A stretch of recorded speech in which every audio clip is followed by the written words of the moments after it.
commence une vie de prière efficace. Nous sommes dans la deuxième partie, les différentes sortes de prières.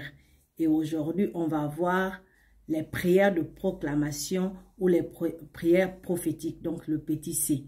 S'il te plaît, si tu n'es pas encore abonné, s'il te plaît, abonne-toi pour qu'on puisse se fortifier ensemble. Et n'oublie pas la cloche de notification sur YouTube. Alors, les prières de proclamation ou les prières prophétiques, qu'est-ce que cela veut dire?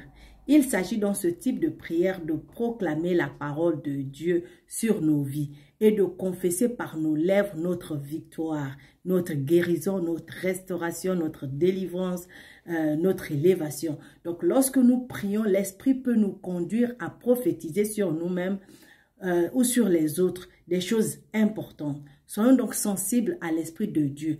Dans ce genre de prière, c'est le Saint-Esprit qui dirige. Ce n'est plus ta pensée, mais c'est l'Esprit de Dieu qui dirige ton cœur, qui dirige ta pensée, qui dirige ta bouche pour que tu puisses prophétiser la parole de Dieu selon la volonté de Dieu sur ta vie ou sur la vie des autres. Donc, connaître la parole de Dieu nous permet de la confesser et de la proclamer. Cette parole est l'épée du Saint-Esprit. La parole de Dieu est vivante et efficace, plus tranchante qu'une épée quelconque à deux tranchants, pénétrant jusqu'à partager âme et esprit, jointure et moelle, comme Hébreux chapitre 4, verset 12 nous le dit. Donc, toutes choses ont été créées par la parole de Dieu. Alors, si nous voulons voir manifester une chose dans nos vies, nous devons la proclamer par notre bouche. Nous appelons une chose à l'existence par la parole qui sort de notre bouche. C'est pourquoi il est très important pour nous, enfants de Dieu, de savoir l'importance de la parole de nos bouches, savoir la puissance qui est en nous, parce que ce n'est plus nous qui vivons, c'est Jésus-Christ qui vit en nous, à travers le Saint-Esprit de Dieu qui est en nous.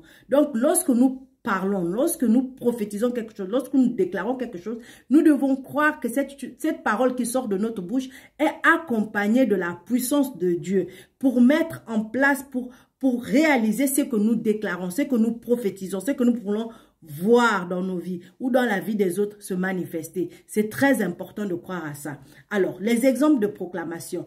Proclamer sa victoire dans une situation. Dans toutes ces choses, je suis plus que vainqueur par celui qui m'a aimé. Comme Romains chapitre 8, verset 37 nous le dit. Ou proclamer sa guérison. Par les meurtrissures de Christ, je suis guéri. Proclamer sa justification. Il n'y a donc maintenant aucune condamnation pour ceux qui sont en Jésus-Christ. Ou proclamer sa victoire sur le péché. La loi de l'esprit de vie m'a affranchi de la loi de la mort et du péché. Ça, ce sont des exemples, mes frères et sœurs, il y a tellement de promesses de Dieu dans la Bible pour nous, qui pour nous sont oui et amen, que nous devons vraiment, vraiment, vraiment agir sur cette parole. Et on n'abandonne pas.